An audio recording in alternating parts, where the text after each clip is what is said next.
ನಮ್ಮ civil contractor ಹೊಸ ಬಿಲ್ಡಿಂಗಲ್ಲಿ work ಕೊಟ್ಟಿದ್ದಾರೆ. ಹ್ಯಾಂಡ್ ರೈಲಿಂಗ್ ಮಾಡಬೇಕಾಗಿತ್ತು, ಬಟ್ ಅಲ್ಲಿ ಆಲ್ರೆಡಿ ಗ್ರಾನೈಟ್ನ ಫಿಕ್ಸ್ ಮಾಡಿದ್ರು.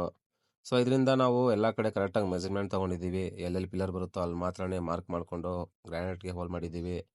ಮಾರ್ಕಿಂಗಲ್ಲಿ ಪರ್ಫೆಕ್ಟ್ ಆಗಿರಬೇಕು. ಸ್ವಲ್ಪ ಹೆಚ್ಚು ಕಮ್ಮಿ ಆದ್ರೂ ರನ್ನಿಂಗ್ ಕರೆಕ್ಟಾಗಿ ಬರಲ್ಲ. ಎಲ್ಲ ಕಡೆ ಹೋಲ್ ಮಾಡ್ಕೊಂಡಿದ್ದೀವಿ, ಟಾಪಿಂದ ಬಾಟಮ್ವರೆಗೂ. ಪಿಲ್ಲರ್ ಎಲ್ಲ ಸೈಜ್ ತೊಗೊಂಡು ಕಟಿಂಗ್ ಮಾಡ್ಕೊತಾ ಇದ್ದೀವಿ. ಕಟಿಂಗ್ ಆಗಿರೋ ಪಿಲ್ಲರ್ ಎಲ್ಲ ಕ್ಲೀನಾಗಿ ಆಯಿಲ್ ಎಲ್ಲ ಕ್ಲೀನ್ ಮಾಡ್ತಾ ಇದ್ದೀವಿ. ಯಾಕಂದರೆ ನಾವು ಈ ಥರ ಕೆಮಿಕಲ್ ಲಾಕ್ ಫಿಕ್ಸ್ ಮಾಡ್ತೀವಿ. ಬೇರೆ ಥರ ವೈಟ್ ಸಿಮೆಂಟು, ಬೇರೆ ಸಿಮೆಂಟ್ ಎಲ್ಲ ಯೂಸ್ ಮಾಡಲ್ಲ, ಯಾಕಂದರೆ ಅದು ಸ್ಟ್ರೆಂತ್ ಕೂಡ ಇರಲ್ಲ. ಲಾಕ್ ಫಿಕ್ಸಿಂಗ್ ಎಲ್ಲ ಆದಮೇಲೆ ಎಲ್ಲ ಪಿಲ್ಲರ್ಗೂ ನಾವು ಈ ಥರ ಬೇಸ್ ಕಪ್ನ ಯೂಸ್ ಮಾಡ್ತೀವಿ. ಇದು ಕಂಪಲ್ಸರಿ ಹಾಕಲೇಬೇಕು, ಇಲ್ಲಾಂದರೆ ಲುಕ್ ಇರೋದಿಲ್ಲ.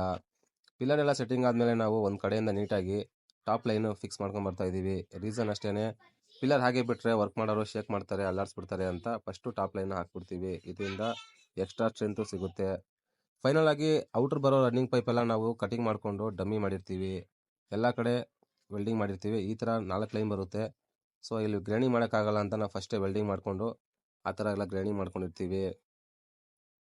ಎಲ್ಲ ಸೆಟ್ಟಿಂಗ್ ಆದಮೇಲೆ ನಾವು ಒಂದು ಕಡೆಯಿಂದ ನೀಟಾಗಿ ಫುಲ್ ವೆಲ್ಡಿಂಗ್ ಮಾಡ್ಕೊಂಡು ಬರ್ತಾ ಇರ್ತೀವಿ. ಹಿಂದ್ಗಡೆಯಿಂದನೇ ಒಬ್ಬರು ಗ್ರೈಂಡಿಂಗ್ ಮಾಡ್ಕೊತಾರೆ, ಪಾಲಿಶ್ ಎಲ್ಲ ಹಾಕ್ಕೊತಾರೆ.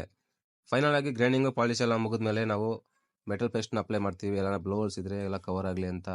ಎಲ್ಲ ಕಂಪ್ಲೀಟ್ ಆದಮೇಲೆ ನಾವು ಎಲ್ಲ ಪ್ರೈಮರ್ ಹೊಡಿತೀವಿ. ಇದೆಲ್ಲ ಕಡೆ ಹೊಡಿಲೇಬೇಕು, ಕಂಪಲ್ಸರಿ. ವರ್ಕ್ ಇಷ್ಟ ಆದರೆ ಒಂದು ಲೈಕ್ ಹಾಕಿ, ಕಾಮೆಂಟ್ ಹಾಕಿ, ಶೇರ್ ಮಾಡಿ. ನಿಮ್ಮದೇ ಯಾವುದು ವರ್ಕ್ ಇದ್ದರೆ ಕಾಲ್ ಮಾಡಿ, ಇಲ್ಲ ಕಾಮೆಂಟ್ ಬಾಕ್ಸಲ್ಲಿ ನಂಬರ್ ಹಾಕಿ, ನಾವೇ ಕಾಲ್ ಮಾಡ್ತೀವಿ.